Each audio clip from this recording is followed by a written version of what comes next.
Bueno, en esta cápsula vamos a mirar la aproximación cuasi geostrófica y la aproximación cuasi geostrófica es una aproximación de las ecuaciones de movimiento en la escala sinóptica y que nos permite analizar el movimiento en esta escala y está al centro de la dinámica porque involucra el entender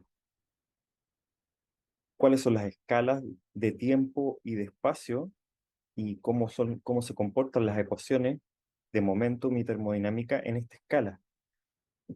Mucha de la teoría dinámica, la dinámica de latitudes medias sobre todo, se basa en estas ecuaciones.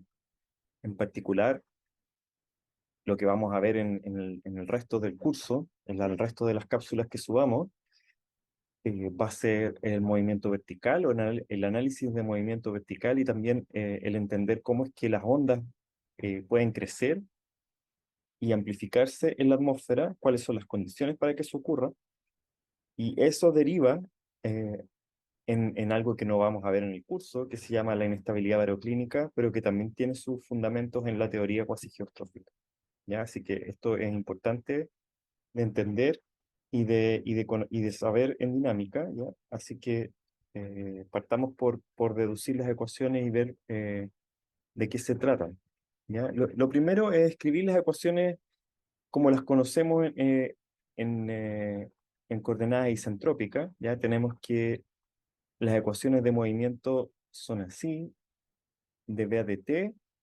más una componente que es la fuerza de Coriolis, F por K cruz B, y eso es igual a el gradiente de geopotencial. Ya esa es la ecuación de momentum. Está la ecuación hidrostática también en coordenadas de presión, que sería de phi a de P igual a menos alfa, o menos RT partido por P. Luego está la ecuación de continuidad, que es la divergencia de B más d omega a de P igual a cero. Finalmente tenemos la ecuación termodinámica, que sería d a de T más B punto gradiente de T menos S sub P por omega igual a J partido por C sub P. Ya donde S sub P está definido como un parámetro que tiene que ver con la estabilidad estática, ¿ya? Y se define de la siguiente forma, se define como menos t de logaritmo natural de teta a dp, ¿ya? Y ese parámetro, bueno, tiene un valor típico del orden de 5 por 10 elevado a menos 4 Kelvin,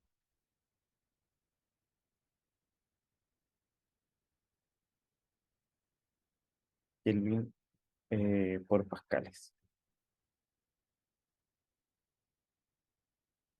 Ahora, ¿cuáles son las aproximaciones más importantes en esta teoría cuasi geostrófica? ¿Ya? Lo que vamos a hacer principalmente es que el viento lo vamos a dividir en dos, ¿ya? Entonces, el viento total, ¿cierto? Tiene una componente que nosotros sabemos que es una componente geostrófica y una componente que es la componente ageostrófica, ¿ya? Y en latitudes medias, nosotros sabemos por análisis de escala, porque cuando uno hace el análisis de escala, básicamente desaparece de la ecuación de momentum el término de aceleración, y por lo tanto el balance es exacto entre la fuerza de Coriolis y el gradiente de presión. Y esa es la definición que hacíamos del viento geostrófico, ¿ya? Así que el análisis de escala nos dice que en general la mayor parte del viento corresponde con el viento geostrófico y hay una parte del viento que es el viento ageostrófico que necesariamente tiene menor magnitud,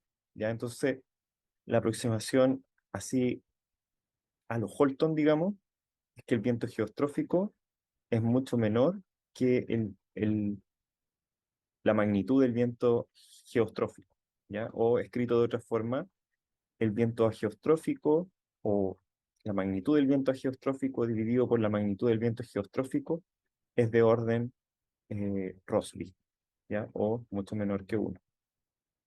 en la escala sinóptica, ¿ya? Y eso va a tener consecuencias sobre la ecuación de momentum, porque lo que vamos a decir es que el momentum se transporta a través de una parcela, mayormente por efecto del viento geostrófico, ¿ya? Entonces, esta derivada material, ¿cierto? Que es la derivada material que identifica el cambio de momentum, que inicialmente uno podría pensar que tiene todos los términos posibles, ¿cierto? Que son dA de t más u por d, dA de x más b por dA de y más w por dA de z, o estrictamente en coordenadas de presión, más omega por dA de p. Vamos a aproximar esa derivada material por la derivada material que corresponde con que la mayor parte del transporte de momentum ocurre por efecto del viento geostrófico, ¿ya? Entonces, si es que ocurre mayormente por el viento geostrófico, esa derivada va a ser aproximadamente igual a simplemente a dA de t más u sub g por dA de x más b sub g por dA de y, y vamos a despreciar los transportes relacionados con las componentes ageostróficas del viento y con esta componente vertical que también sabemos que es de un orden menor en la escala sinóptica, ¿ya? Y así que esa derivada, entonces, va a ser más bien la derivada geostrófica siguiendo la parcela, ¿ok? Y más aún, en la ecuación de momentum, vamos a despreciar la aceleración del viento total. Vamos a suponer que la aceleración del viento total es realmente o mayormente la aceleración del viento geostrófico, ¿ya? Así que, eh, más aún, no solamente dB de t va a ser aproximadamente igual a, a la derivada geostrófica del viento, sino que va a ser en realidad aproximadamente igual a la derivada geostrófica del viento geostrófico con el tiempo, ¿sí? O sea, por un lado, estamos diciendo que el transporte de la propiedad en la parcela va a ser mayormente por el viento geostrófico, pero también el cambio, la aceleración que nos va a importar no es la aceleración del viento total, sino que es la aceleración solo del viento geostrófico, ¿ya? Así que en la ecuación de momentum, esta va a ser la aproximación que vamos a seguir como de partida para la cuasi geostrofía. Digamos que esta manera de deducir las ecuaciones, así diciendo que, bueno, que el viento ageostrófico es menor que el viento geostrófico y que vamos a redefinir esta derivada, puede sonar media confusa y puede sonar también poco rigurosa. Y de hecho es un poco rigurosa, ¿ya? Dependiendo de qué tanto eh, uno quiera ser estricto con la derivación de las ecuaciones, uno podría preferir otra manera de deducir esta ecuación, ¿ya? Para efectos del curso, en general, uno se conforma con la manera en cómo lo hace Holton, pero hay otros autores que tienen unas derivaciones más detalladas, ¿ya? Y les voy a subir un apunte en donde está deducida estas ecuaciones cuasi geostróficas de una manera un poco más rigurosa, ¿ya? En que se ocupa el análisis de escala de manera bien estricta y bien rigurosa, pero es solamente para que tengan una idea de cómo podría uno hacerlo más rigurosamente, ¿ya? El sentido físico de las ecuaciones, por cierto, no cambia y es el mismo en todos los libros, así que si es que uno se concentra en eso nomás, en la parte física, debiera bastarle a uno los argumentos eh, que hemos estado explicando ahora en esta cápsula, ¿ok? Bueno, el resto de la derivada, ¿cierto?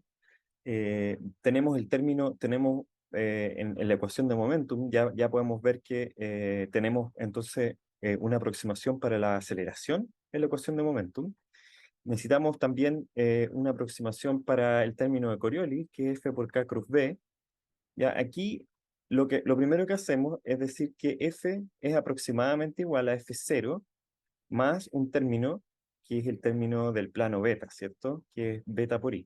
Ahora, nosotros sabemos que F0 es una buena aproximación a F y que mayormente el cambio de F0 o el valor absoluto de F0 más bien, está contenido, el valor absoluto de F, perdón, está contenido en F0, ¿ya? Y que esto es una variación pequeña comparado con el valor de F0, ¿ya?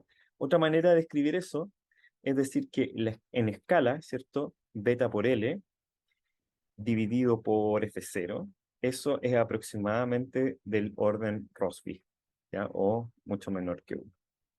¿Ya? Y esto es verdad porque si uno pone números o si uno pone cifras, el parámetro beta tiene escala omega coseno dividido por el radio de la Tierra, ¿ya? Que uno lo podría escribir así. Y el parámetro f tiene escala omega seno, ¿sí? Así que omega seno dividido por el radio de la Tierra por L nos va a dar coseno de φ0 dividido por A por seno de φ0 que viene de f0 multiplicado por L. Y aquí podemos ver que en general estos van a tener el mismo orden, coseno y seno tienen el mismo orden en latitudes medias, pero L es mucho menor que A, ¿cierto? Porque L es la escala sinóptica, unos pocos miles de kilómetros, y A eh, es el radio de la Tierra, que son varios miles de kilómetros, y por lo tanto esto es menor que 1. Es de un orden de magnitud menor a 1. Así que se cumple que esto sea de orden Rossby, y por lo tanto ahora, ¿qué hacemos para aproximar este término? Bueno, no es tan fácil porque por un lado tenemos que F0 más beta por i, ¿cierto?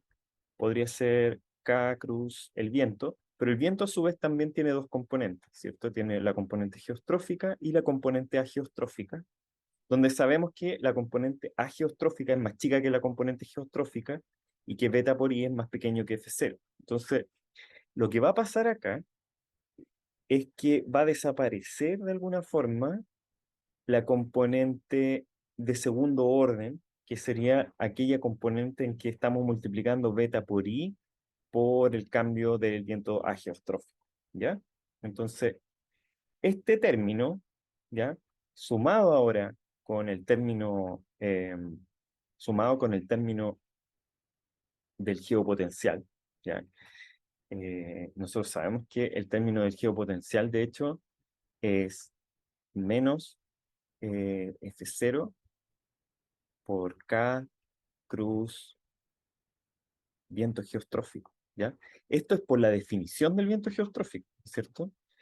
Que por definición el viento geostrófico es menos F0 K cruz B sub G, ¿ya? Así que, eh, o más bien, por definición de viento geostrófico, el viento geostrófico se define como 1 sobre F0 o menos 1 sobre F0 por el gradiente de geopotencial.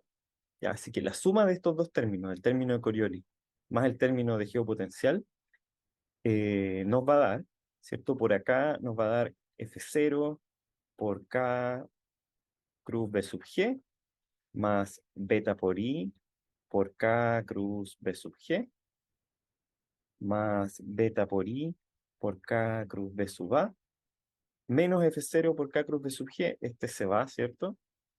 Eh, Se va con ese. Y por otro lado, este término es muy pequeñito, ¿cierto? Este término es muy pequeñito. Y nos falta otro término, si no me equivoco. Claro, nos falta el término F0 K cruz B sub A. ¿Ya? Así que solamente sobreviven estos dos términos.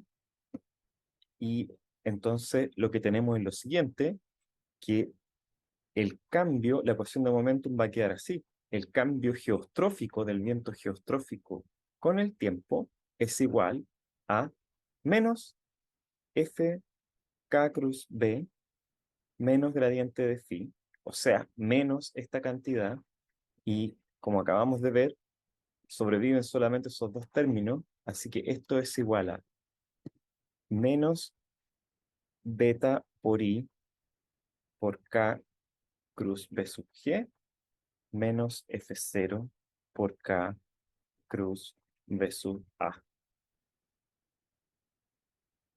Y esta es la ecuación de momentum aproximada cuasi geostrófica. ¿Ya? Esta ecuación de acá. Con ese término de ahí y esos de ahí.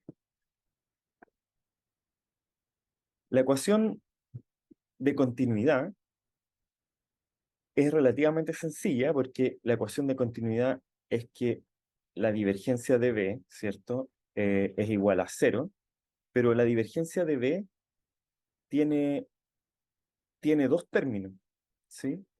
Uno podría pensar que la divergencia de B o la divergencia de U igual a cero, ¿cierto? La divergencia de B es la parte horizontal, y la parte horizontal consiste en la divergencia del viento geostrófico más la divergencia del viento ageostrófico.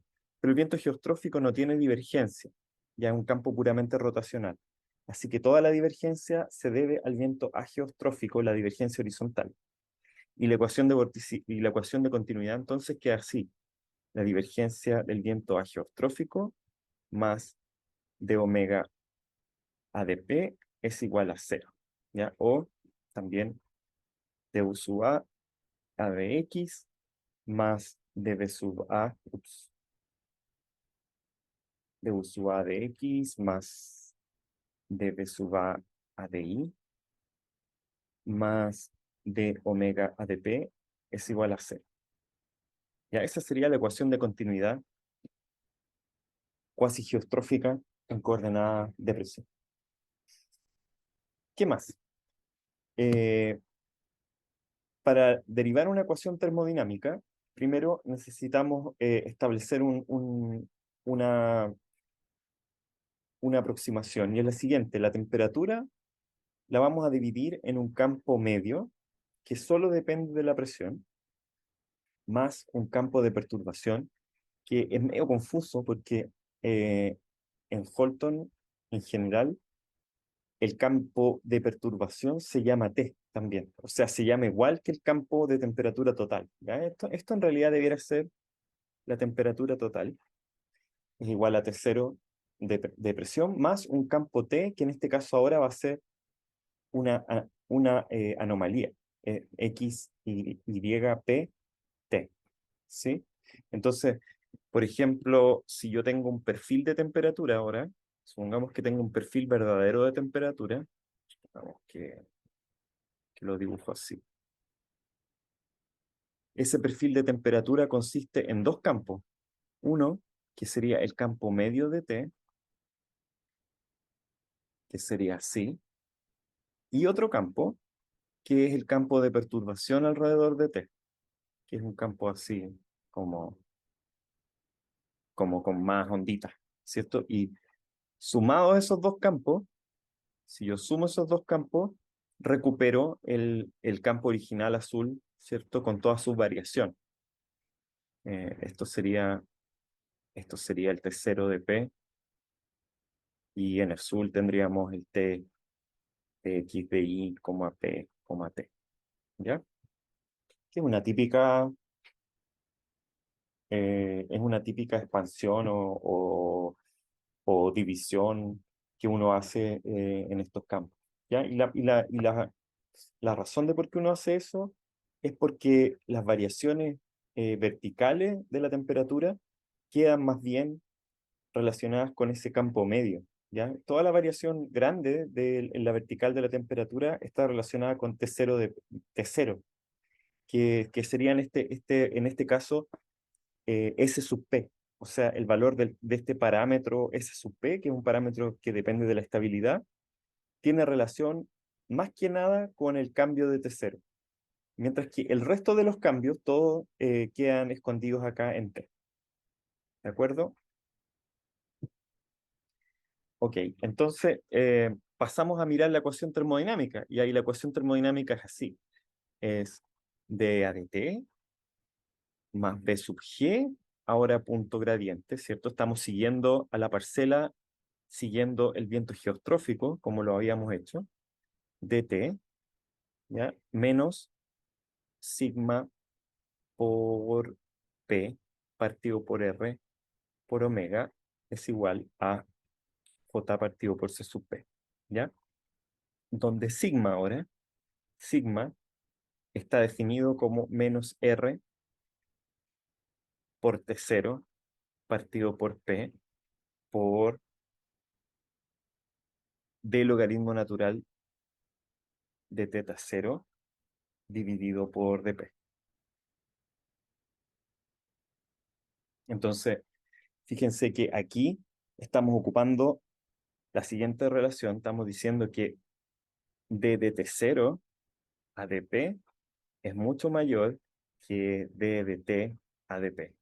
Y por lo tanto, este d de t a dp es despreciable cuando definimos ese parámetro sigma, ¿ya? Ahora, la relación entre sigma y S sub p es más o menos evidente porque en realidad S sub p es igual a sigma por p partido por r, ¿ya? Pero se ocupa este sigma acá en la ecuación termodinámica. ¿Ya? Esta no es la forma más usada de la ecuación termodinámica.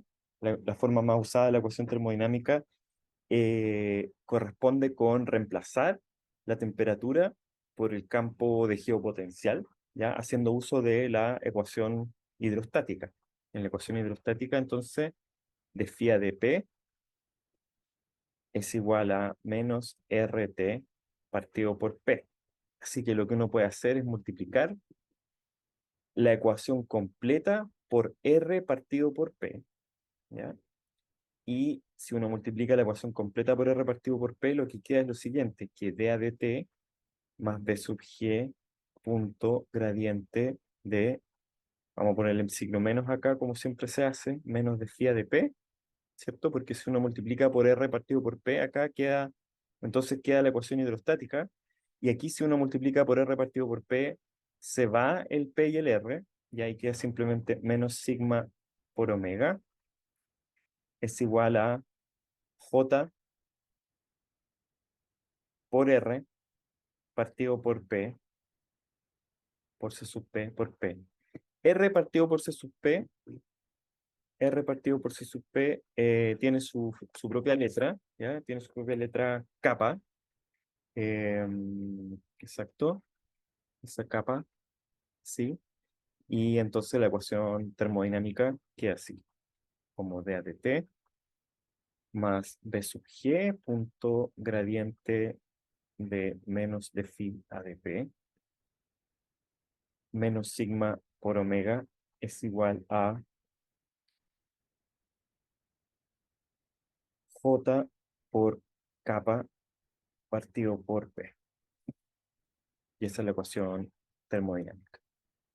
Entonces, haciendo un resumen, ahora tenemos la ecuación de momentum horizontal, está de acá, número 1,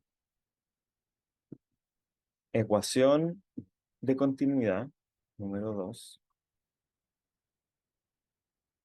ecuación termodinámica, número 3. ¿Ya? Estas tres ecuaciones son entonces las ecuaciones del sistema cuasi geostrófico. 1, 2 y 3 constituyen el sistema cuasi geostrófico. Me da con escribir eso con Q, pero en castellano no es con Q. Ya en inglés es con Q, quasi, no sé cómo le dicen los gringos, pero en español es así nomás, el sistema cuasi geostrófico. ¿Ya? Y bueno, si es que eventualmente, si uno conoce la distribución de geopotencial, ¿cierto? Eh, conoce B sub G, conoce B sub A y conoce omega, ¿ya? Omega, en general, uno necesita también el campo J, la distribución de J. Si uno conoce cuatro de estos campos, uno podría eventualmente conocer el quinto, ¿cierto? Entonces, ya sea que uno conoce la distribución de calor diabático, que es esta ecuación termodinámica, ¿cierto? Que Aquí, si J es cero, entonces estamos en un caso adiabático y la ecuación nos habla un poco de la conservación de la temperatura potencial, ¿ya? Otra manera nomás de escribirlo. Pero si uno conoce J, eventualmente uno conoce J, uno conoce phi, B sub G, B sub A, uno podría, por ejemplo, estimar omega, ¿ya? O al revés, con cualquiera de los otros cuatro, estimar el quinto, o calcularlo efectivamente, ¿ya? Así que este es el sistema cuasi geostrófico, pero es un sistema teórico, ¿sí? Así que más que ayudarnos en la predicción, nos ayuda a entender ciertos fenómenos y la primera aplicación que vamos a hacer de la cuasigeostrofía es la aplicación a la ecuación de vorticidad cuasigeostrófica. ¿Vale? Ecuación de vorticidad cuasigeostrófica.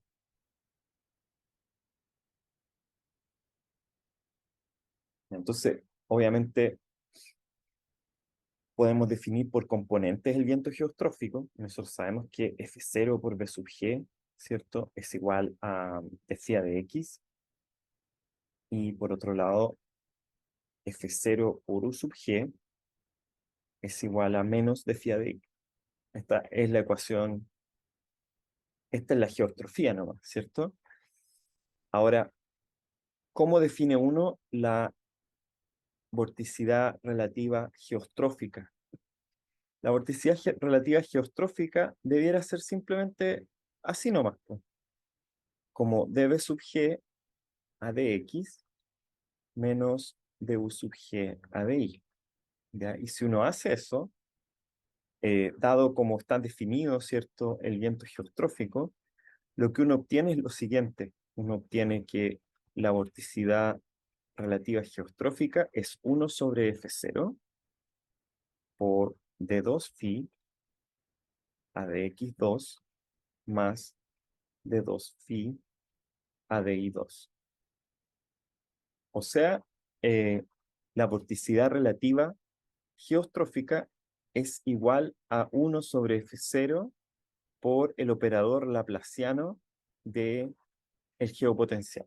¿Ya? Y el laplaciano es este operador matemático que básicamente consiste en la suma de las dos derivadas horizontales, ¿ya?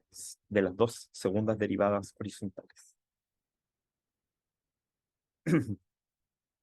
Entonces, bueno, fíjense que la forma del campo de geopotencial nos indica el tiro la vorticidad relativa, ¿ya? Porque uno sabe que así como por ejemplo la segunda derivada de un campo, ¿cierto? Por ejemplo, si yo tengo una función phi de x, supongamos que esta es la función phi de x y esta es la coordenada x, yo sé que la segunda derivada de esta función es negativa, ¿cierto? Por la curvatura de la curva, ¿ya? La típica mnemotecnia es que la curva está triste, entonces si la curva está triste, es una carita triste, la segunda derivada es negativa, ¿ya? O si la segunda derivada es negativa, la función tiene un máximo, ¿sí? En vez de tener un mínimo, así que eh, valores, valores positivos de este geopotencial o valores máximos de este geopotencial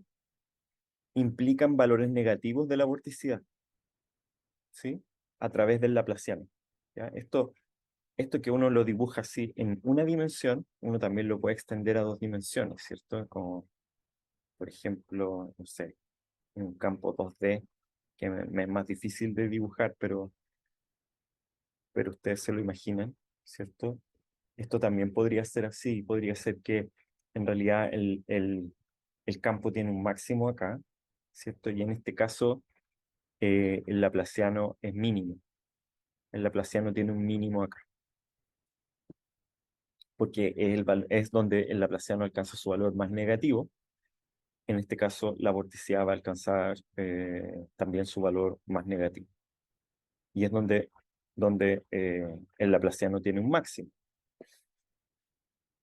Así que, y eventualmente lo que uno dice es que, bueno, si yo conozco el campo de geopotencial, a través de esta relación yo puedo invertir el campo de geopotencial, aplicarle el operador, ¿cierto? Laplaciano o el operador inverso laplaciano y encontrar el valor de la vorticidad a partir del campo geopotencial, ¿cierto? Si es que yo pudiera invertir este campo, ¿cierto? Si es que existiera una función f a la menos una que fuera el inverso de la función laplaciano, ¿cierto? Medio raro ocupar f para esto. Entonces yo podría obtener, por ejemplo, podría obtener phi, ¿sí?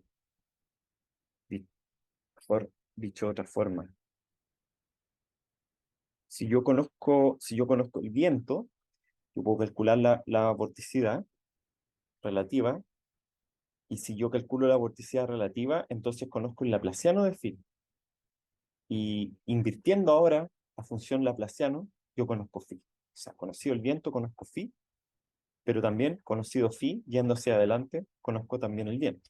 Ya eso es esta condición de invertibilidad entre el geopotencial y el viento pasa por esta relación entre la vorticidad relativa y la distribución de geopotencial. ¿Ya? Entonces, bueno, dicho eso, solo para efectos de escribir la vorticidad relativa geostrófica de esa forma, tenemos que volver ahora a nuestra ecuación de momentum, ¿ya? Y nuestra ecuación de momentum que habíamos deducido recién era del estilo d sub g b sub g a de t igual a menos beta por i por k cruz b sub g menos f0 por k cruz b sub a. ¿Ya? Entonces, eh, escribámosla escribámosla, sí, en componentes, ¿ya? Entonces tenemos que d sub g a dt de b sub g es igual a menos f0 k cruz b sub a menos beta por i por k cruz b sub g, ¿ya? Y eso lo podemos descomponer. Veamos si lo podemos descomponer un poco. D sub g a b sub g a de t es igual a menos f0. K cruz b sub a nos va a dar, ¿cierto? K cruz i es j, así que nos va a dar un u sub a según j, y K cruz j es menos i, así que nos va a dar un menos b sub a según i, ¿ya? Y después nos da menos beta por i de K cruz b sub g. K cruz i es j, así que nos da u sub g según j y menos b sub g según i. Así que esto uno lo podría escribir ahora en componentes. Va a ser así. Va a ser eh, d sub g u sub g a de t es igual a más beta por i por b sub g más f0 por b sub a. ¿Sí? Y d sub g b sub g a de t es igual a menos f0 por u sub a menos beta por i por u sub g. ¿Y qué hacemos con esta ecuación? Lo típico, ¿cierto? Dividimos, derivamos esta ecuación con respecto a y esta ecuación con respecto a x. Y restamos esta con esta, ¿ya? De tal forma que los primeros términos al tiro va a ser d sub g a dt de z sub g, porque va a ser db sub g a de x menos dv sub g a de y, ¿cierto? Y eso es igual a ¿qué cosa? A menos f0 por du sub a de x menos beta por i no tiene derivada con respecto a x, ¿cierto? Así que va a ser simplemente menos beta por i por du sub g a de x. Después de a de i de la otra cosa, va a ser más beta por b sub g, va a aparecer un beta por b sub g, va a aparecer un más beta por i por db sub g a de i, y va a aparecer un más f0 por db sub a de i. Ahora, todo esto con signo menos, porque estamos restando los términos del d a de i, ¿cierto? Todo eso con signo menos acá. ¿Cómo reordenamos esta ecuación? La podemos reordenar así, ¿cierto? Va a quedar d sub g a de t de z sub g es igual a ¿qué cosa? Nos va a quedar fíjense, nos va a quedar un menos f0 por du sub a de x más dv sub a de i. Esto de aquí es la vorticidad, perdón, es la divergencia del viento total. Esto es, o también la divergencia del viento geostrófico, del viento ageostrófico, pero como el viento geostrófico no tiene divergencia horizontal, este es el término de divergencia, ¿ya? Le podemos poner rulitos ahí, a ese término de ahí, y también rulitos al término de acá. Después nos van a quedar estos términos de acá, que van a ser menos beta por i por du sub g a de x más dv sub g a de i. Ojo con eso, porque esto de aquí es la divergencia horizontal del viento geostrófico, que acabamos de decir que es cero. Así que la suma de estos dos términos, que podrían ser estas escalitas de acá, es cero. Y nos queda solamente ese término de ahí, que es el menos beta por b sub g. Y menos beta por b sub g. ¿Qué es este término? Bueno, este término menos beta por b sub g es la advección de vorticidad planetaria. Ya vamos a ver por qué. Ya, entonces la ecuación de vorticidad queda bastante compacta y queda simplemente así. D sub g de z sub g de t es igual a menos f0 por la divergencia del viento ageostrófico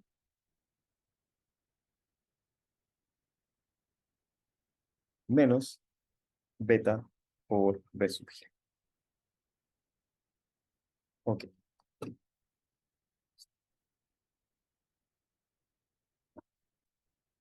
Entonces, bueno, podemos ver al tiro, ¿cierto? Que como f solo depende de i, ¿cierto? Porque f es igual a f0 más beta por i. El cambio de f siguiendo a la parcela, el cambio de f siguiendo a la parcela es, si es que uno lo escribe, es de f a de t, uy, escribiendo feo esto.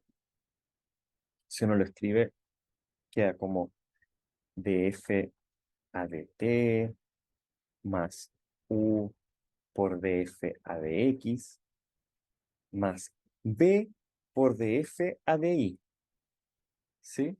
Y este en realidad es el único término que sobrevive, ¿cierto? Ese es el único término que sobrevive.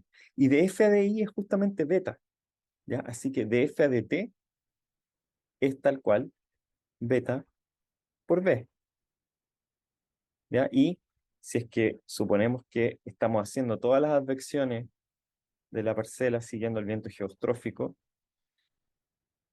el cambio total del parámetro de Coriolis o de la vorticidad planetaria es simplemente debido a la advección de vorticidad planetaria por la componente meridional del viento geostrófico, que sería B sub G por beta, ¿ya? Que esa es la advección. Si uno quiere aquí, obviamente también uno podría escribir que esto es la advección, ¿cierto? Pero toda la advección es igual a, perdón, eso, ¿cierto? Toda la advección es igual a menos B sub G por beta, ¿ya? Así que, entendiendo que la advección es menos B punto gradiente de F, ¿cierto? Así que toda la advección de la vorticidad planetaria es este término de aquí, B sub G por beta, que es este término que tenemos acá.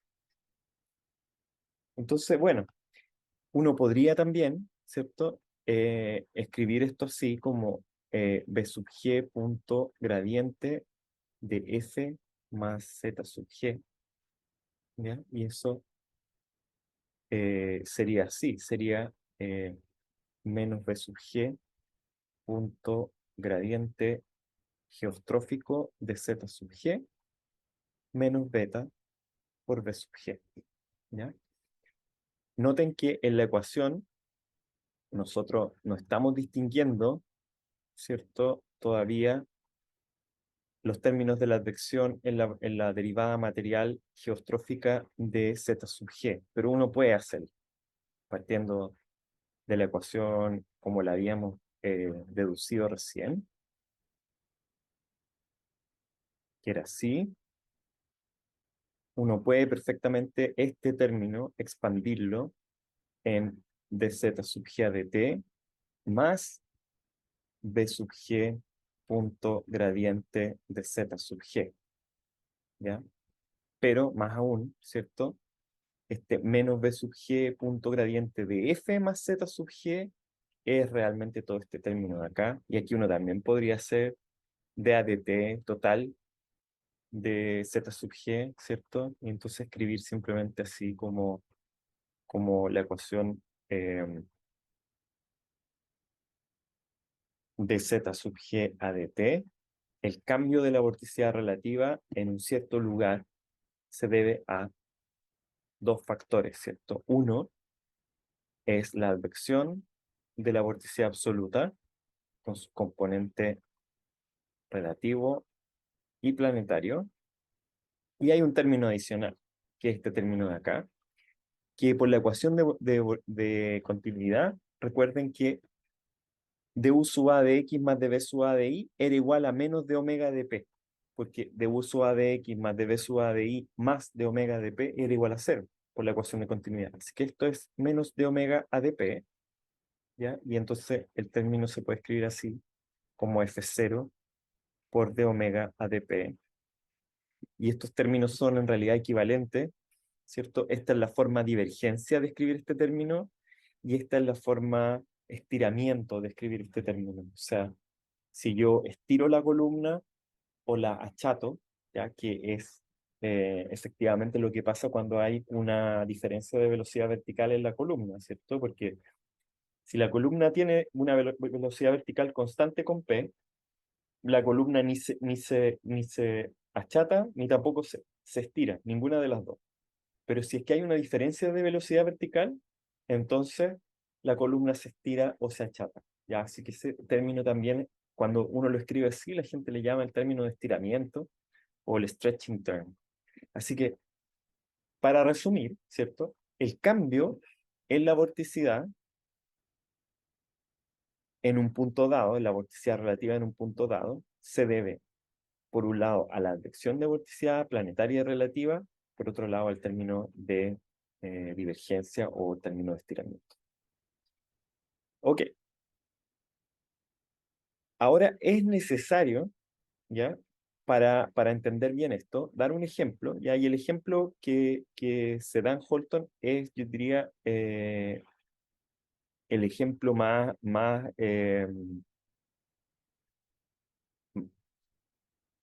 didáctico que yo conozco al menos, y es pensar en cómo funciona este transporte de vorticidad o cambios de vorticidad en un sistema típico que sería un sistema como el que uno encuentra típicamente en las latitudes medias, ¿cierto? Que es la secuencia de una vaguada y una dorsal en el campo de 500 hectopascales, ¿ya? Eh, perdón, lo vamos a dibujar siguiéndole, lo vamos a dibujar para el hemisferio norte, pero básicamente, ustedes saben, estas cosas son exactamente equivalentes para el hemisferio sur.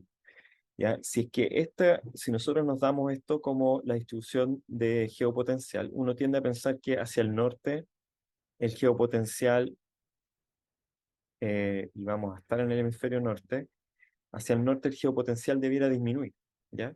Así que esto debiera ser phi, y esto debiera ser phi menos delta phi, ¿cierto? Y aquí podríamos incluso incluir una nueva isoipsa, o una línea de igual altura, o igual geopotencial, o igual altura geopotencial.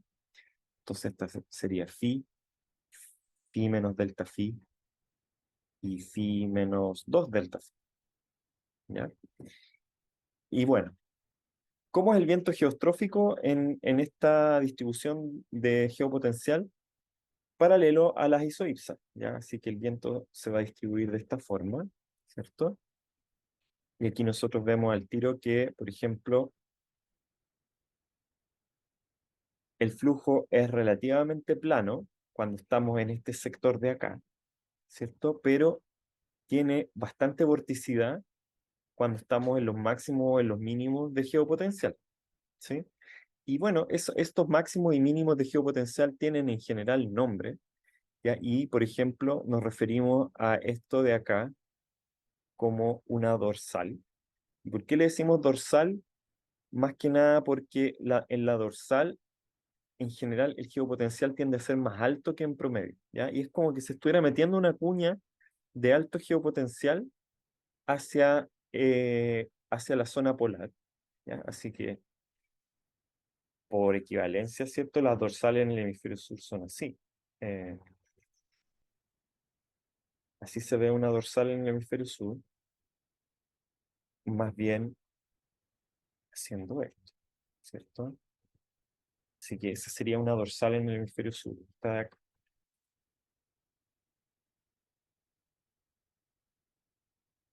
Dorsal en el hemisferio sur. Y al revés, donde no tenemos dorsal, tenemos vaguada, ¿ya? Vamos a dibujar la vaguada con rojo. Y esta de acá sería, por ejemplo, la vaguada, ¿ya? Y en la vaguada es todo lo contrario. En la vaguada lo que tenemos es que valores de geopotencial más bien pequeños se están metiendo hacia el ecuador, ¿ya? Y por supuesto, en la dorsal, como el geopotencial es más bien alto, lo que tenemos es vorticidad relativa anticiclónica. Fíjense, este giro de acá, el giro de acá es anticiclónico en el hemisferio norte.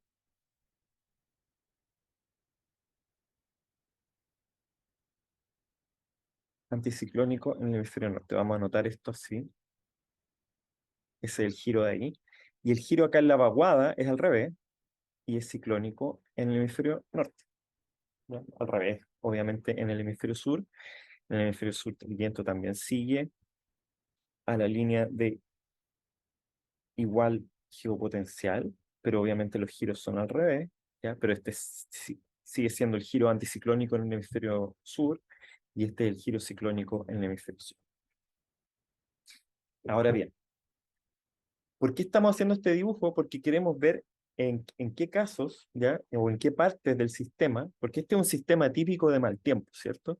En el hemisferio norte o en el hemisferio sur. Más que un sistema de mal tiempo, es como un tren de perturbaciones en las latitudes medias. Entonces uno dice, acá viene una vaguada, va a haber mal tiempo acá, ¿cierto? Porque va a haber condiciones ciclónicas, y después van a pasar esas condiciones ciclónicas y va a venir otra fase que va a ser anticiclónica, y en esas distintas fases van a haber, por supuesto, distintos valores de la vorticidad, o valores de cómo la vorticidad se va a repartir en estos casos.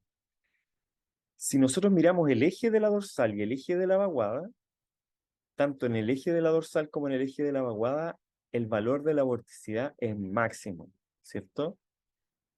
Es máximo o mínimo, ya dependiendo de si estamos considerando vorticidad positiva o negativa, ¿ya? En este caso, por ejemplo, en la dorsal tenemos que el valor de la vorticidad es menor que cero, ¿cierto? En el hemisferio norte es menor que cero en el eje de la dorsal, y es mayor que cero en el eje de la vaguada, porque la vorticidad ciclónica es la vorticidad positiva en el hemisferio norte. Y nuevamente acá, en el siguiente eje de la siguiente dorsal, la vorticidad relativa geostrófica es menor que cero. ¿Ya? Entonces, uno podría eventualmente identificar dos regiones, ¿ya? Una región 1, acá, que sería la región entre la dorsal y la vaguada, y una región 2, que sería entre la vaguada y la dorsal. Si nosotros pensamos que todo este sistema o que todo este tren de ondas se está moviendo hacia el oeste con una cierta velocidad, y que si uno está parado acá, por ejemplo, en un punto, lo que va a ver es que primero va a ver pasar una dorsal, después el tiempo va a empezar a echar a perder, se va a empezar a echar a perder, ¿cierto? Va a ver pasar una vaguada y después se va a arreglar nuevamente el tiempo y va a pasar una nueva dorsal. Entonces, como las cosas siempre viajan de oeste a este, la gente tiende a llamarle a esta zona de acá, le llaman la prevaguada,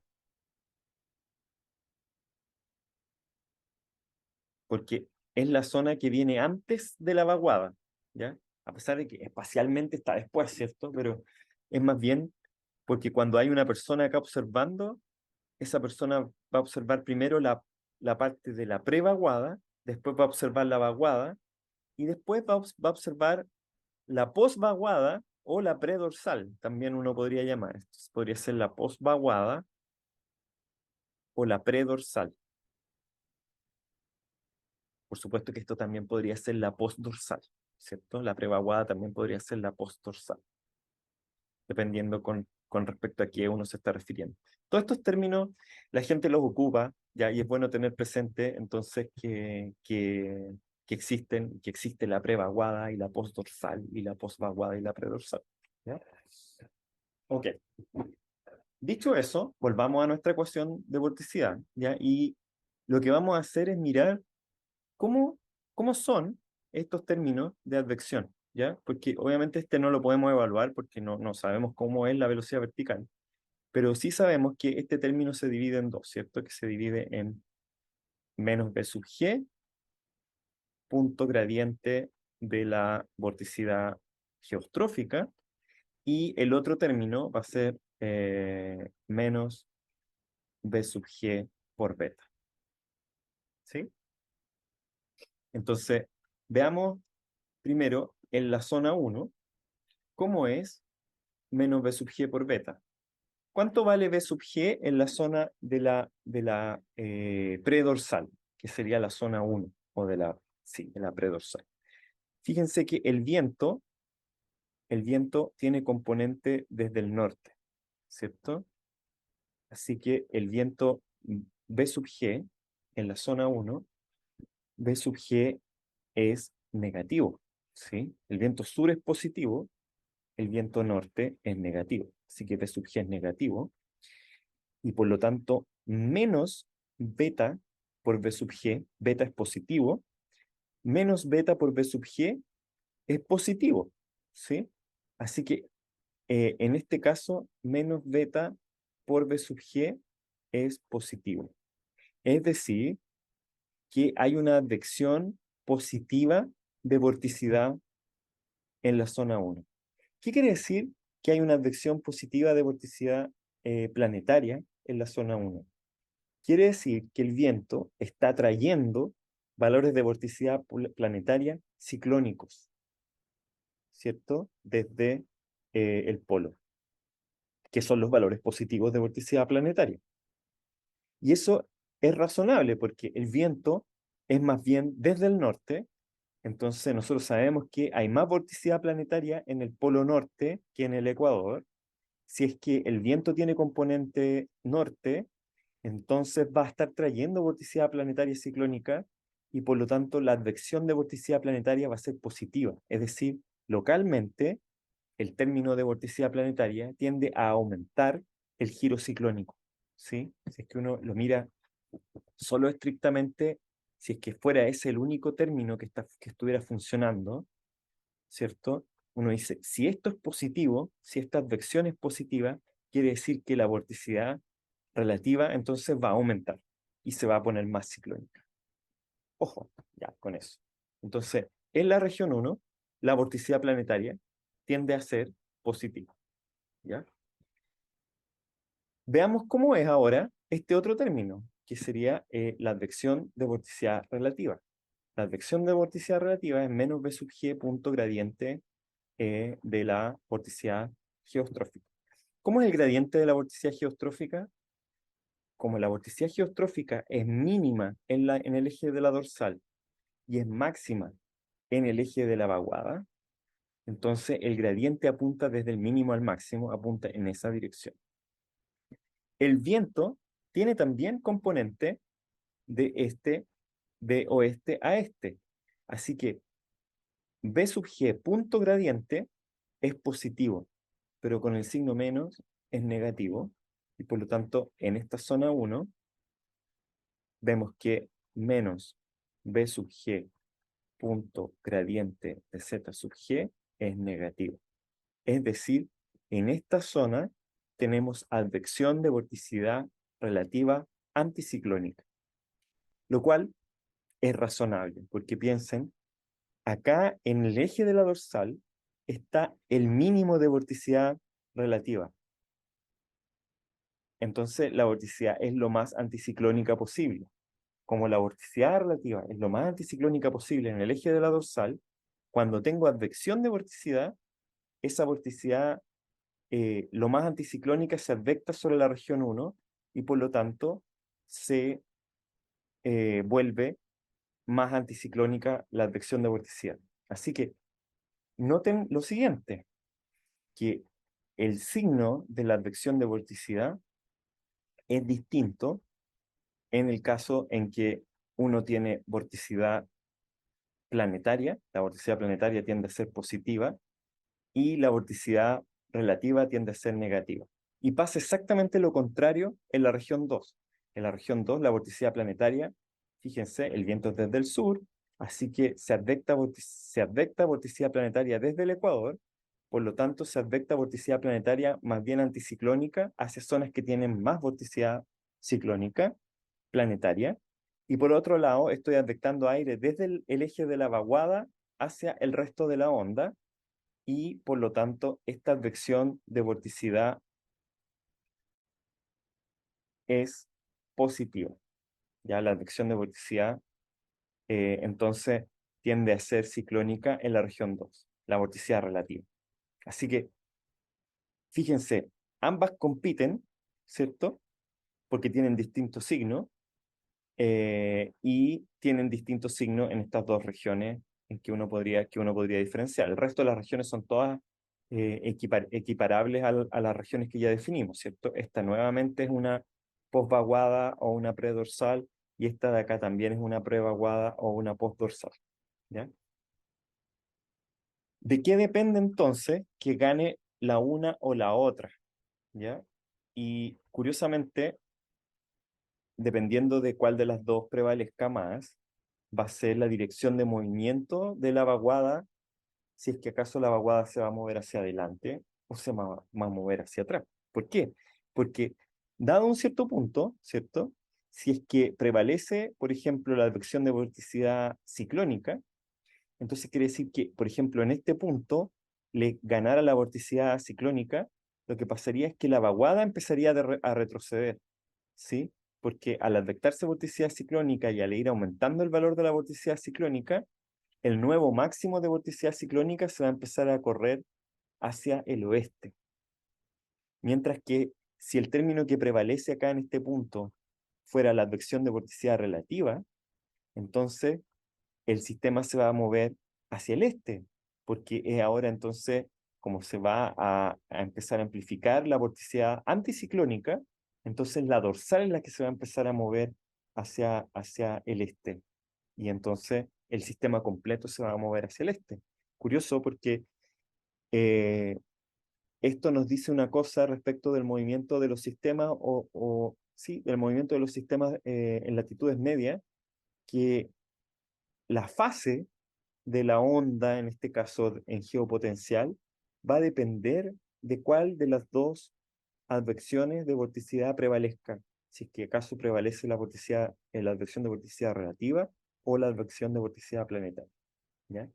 Y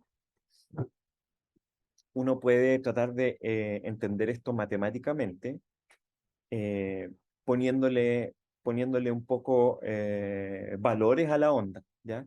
Entonces, para ver cuál de los dos términos tiene más preponderancia, si la advección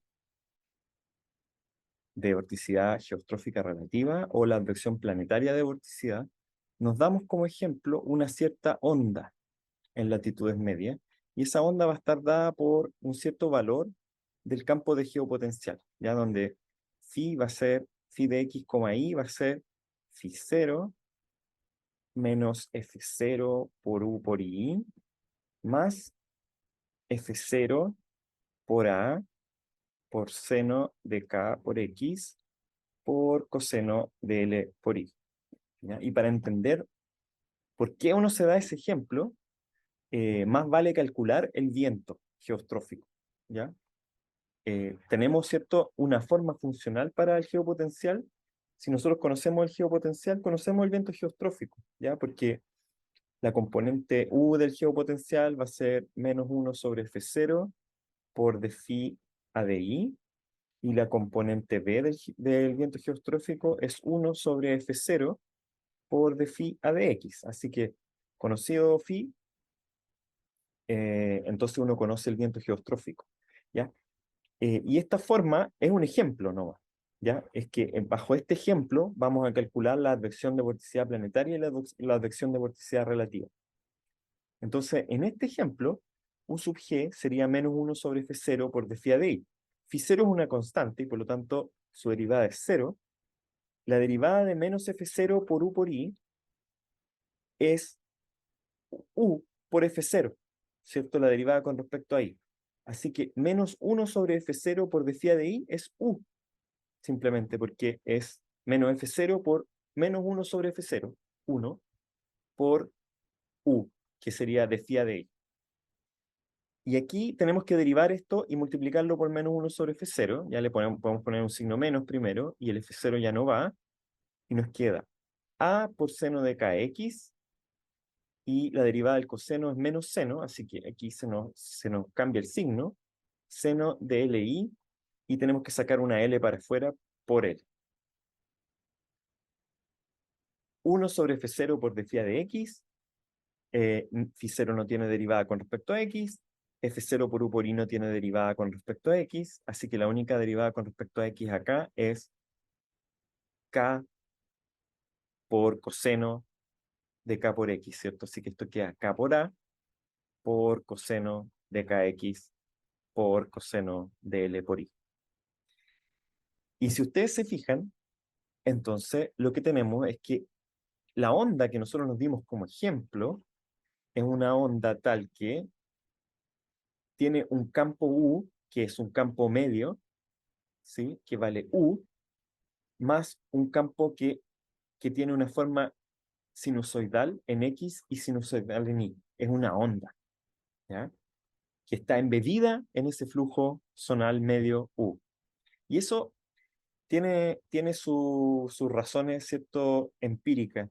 Cuando uno mira el planeta y uno promedia sobre el planeta el viento, es cierto que hay viento así, viento que va y viene en la meridional, pero cuando uno promedia eso sobre el tiempo o incluso sobre el área, lo que uno ve más bien es que el viento es básicamente zonal, el viento medio es básicamente zonal, y lo que hay es que estas perturbaciones al viento zonal se encuentran superpuestas al viento promedio U.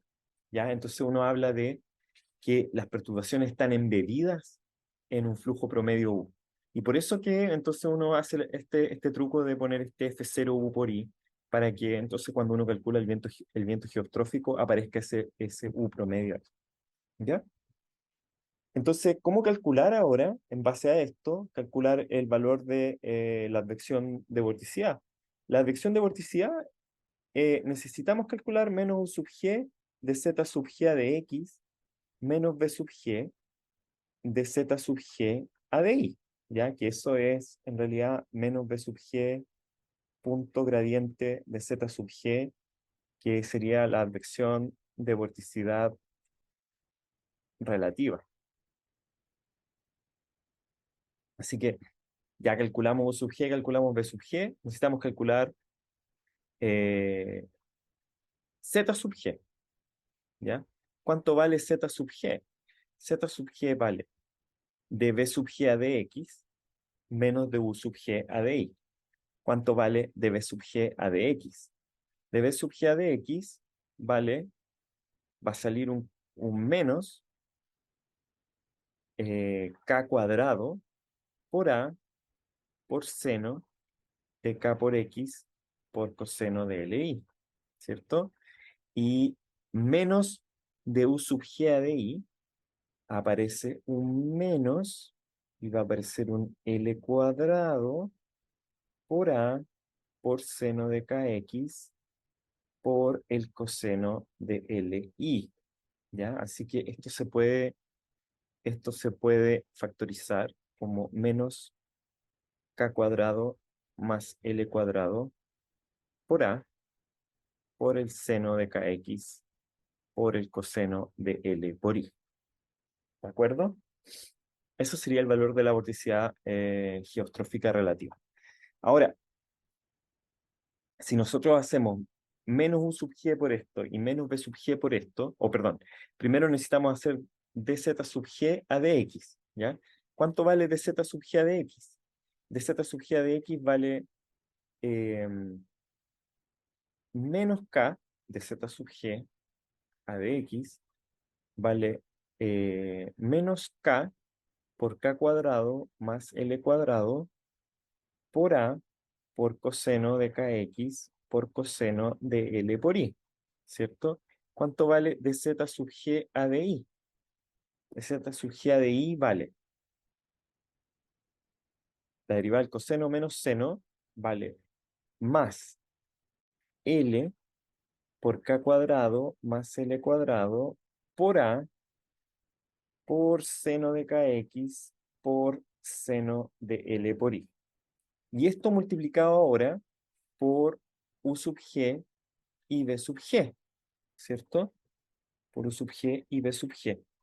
Si uno lo multiplica por U sub g y B sub g, queda algo así como esto. Queda eh, por U sub g y B sub g. Fíjense que coseno kx por coseno li por seno kx seno li, y va a quedar el otro, queda seno de kx por seno li por coseno kx por coseno li. Y uno es L menos L por K y el otro es más L por K. Así que los términos de z de x y de z de y, perdón, los términos u sub g por dz de x más u sub g por dz a de y se anulan, ¿ya? Y el único término que sobrevive es el término de u sub g por dz a de g, a de x, este término de acá. ¿Ya? Así que el único término que sobrevive es ese, con un signo menos. Esto, lo único que sobrevive es esto, menos u por dz sub g a de x, y eso es igual a k por u por k cuadrado más l cuadrado por a coseno de kx por coseno de li. ¿Ya? Y guardamos eso, porque esto es igual a menos b sub g punto gradiente de z sub g en nuestro ejemplo, ¿cierto? En nuestro ejemplo en donde nos dimos esta onda que nos estamos dando ahora. Y entonces nos falta calcular ahora menos beta por b sub g, ¿ya? Y menos beta por b sub g es un poquito más fácil porque es menos beta por k por a por coseno de kx por coseno de li, ¿ya? Así que uno podría hacer la división, ¿cierto? Entre menos b sub g punto gradiente de z sub g dividido por menos b beta por b sub g. Y eso nos va a dar lo siguiente, nos va a dar k por u por k cuadrado más l cuadrado por a dividido por, fíjense que coseno kx, coseno li, coseno kx, coseno li se cancelan, y esto nos da dividido nomás por menos beta por k por a. El signo menos indica que tienen distintos signos, ¿cierto? Cuando este es positivo, este es negativo, cuando este es negativo, este es positivo, lo cual ya lo habíamos confirmado, ¿cierto? Haciendo nuestro grafiquito ahí, mirando las ondas. Ese se va y ese se va. Y fíjense que entonces la relación entre estos dos, si ustedes quieren así mejor como valor absoluto, va a ser igual a U por K cuadrado más L cuadrado dividido por beta, ¿ya? Entonces, ¿qué significa K cuadrado y L más L cuadrado? ¿O qué significa K y L? Aquí uno debiera mirar un poco, ¿cierto? La definición de coseno de K por X. Esto es una onda, ¿cierto? Y es una onda sinusoidal, ¿ya? Que tiene ciertas propiedades, ¿sí? Y tal que va a ser cero acá y va a ser cero acá, por ejemplo, ¿ya? Mejor en realidad dibujar la onda completa.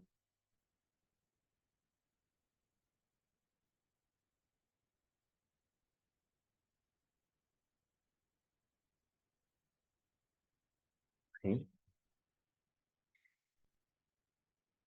Cuando, cuando el coseno, cuando el coseno es cero, ¿cierto? Cuando x igual a cero, el coseno vale 1, ya, así que esta no es cero necesariamente.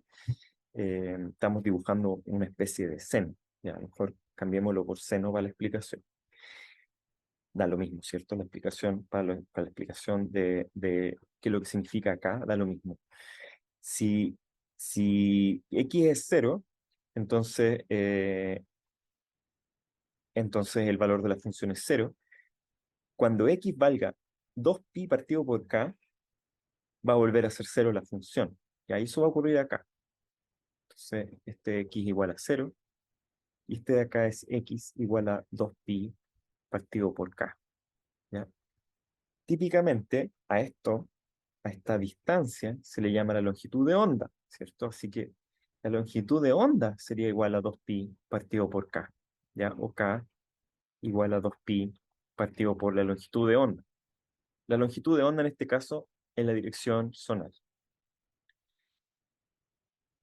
¿Cómo se llama K? Bueno, K se llama el número de ondas zonal, ¿ya? Y es la cantidad de ondas que caben en un periodo, ¿ya? Y es un número que uno podría identificar como el inverso de la longitud de onda, aunque no es exactamente el inverso, ¿cierto? Es 2pi partido por la longitud de onda, pero mientras mayor sea el número de onda, más chica es la longitud de onda, ¿cierto?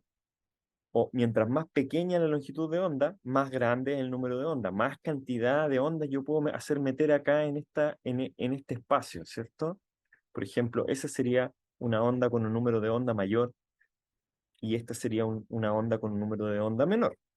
Así que, de alguna forma, el número de onda es el inverso de la longitud de onda, ¿ya? Y lo que estamos viendo acá es que la relación entre la advección de vorticidad relativa geostrófica y la advección de vorticidad planetaria es proporcional al número de onda o es inversamente proporcional a la longitud de onda.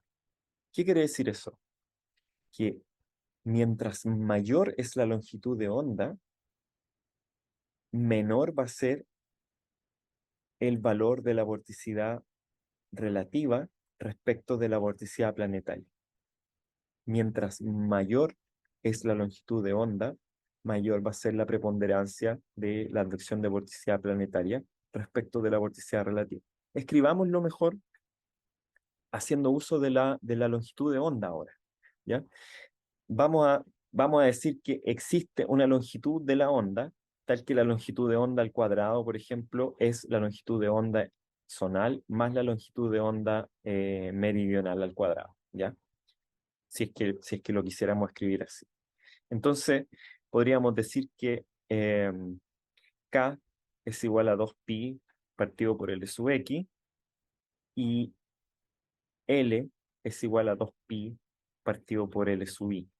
Así que K cuadrado más L cuadrado es igual a 4pi cuadrado dividido por L sub x A ver cómo esto,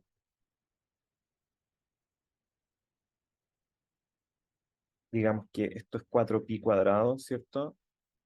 Por 1/L⁻x² más 1/L⁻i². ¿Sí? Ahora,